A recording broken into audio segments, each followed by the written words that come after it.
Right. I mean, I was reading that there are 10 million cancer survivors living today in America.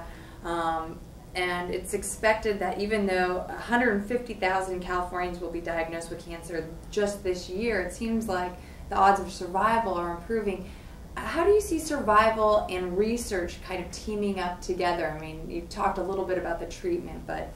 Well, first of all, let me mention the area of more and more people being diagnosed with cancer. One of the things we need research on, and this is all through the National Institutes of Health and the National Cancer Institute, are ways to educate people properly. In the many ways, cancer can be prevented.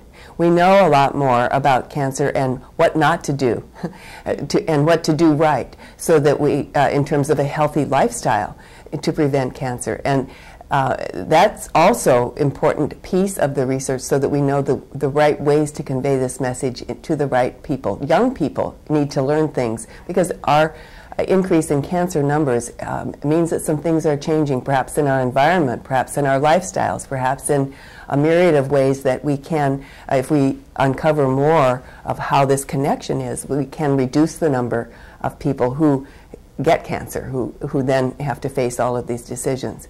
But that needs research too. So the bottom line is National Institutes of Health, and this association can really work with us to increase the awareness that it's something worth investing in by the public, that National Cancer Institutes really will make a difference in the quality of life of people.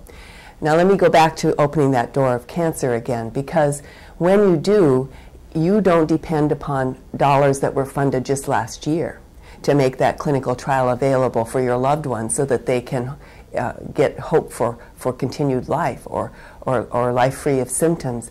What you are depending upon is a funding stream that began many years before. And we did something remarkable in Congress when we doubled the funding for cancer over a few years, which was a remarkable achievement and meant that a lot more research began to be done.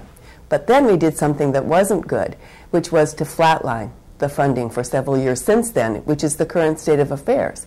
So many promising young scientists got involved in projects and began to increase the research there, all well and good, all promising for someone, again, walking through that door called cancer with that diagnosis. But when the funding stream is slowed or dries to a trickle, then the projects can't all be continued.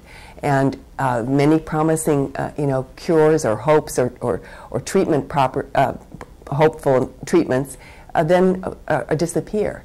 And what we want to do, and what the Association for Cancer Research can do that will be so effective is, from the grassroots level of our communities, is to demand and ensure and really lay out the reasons for funding that will continue on a regular basis to give hope to researchers over a long period of time.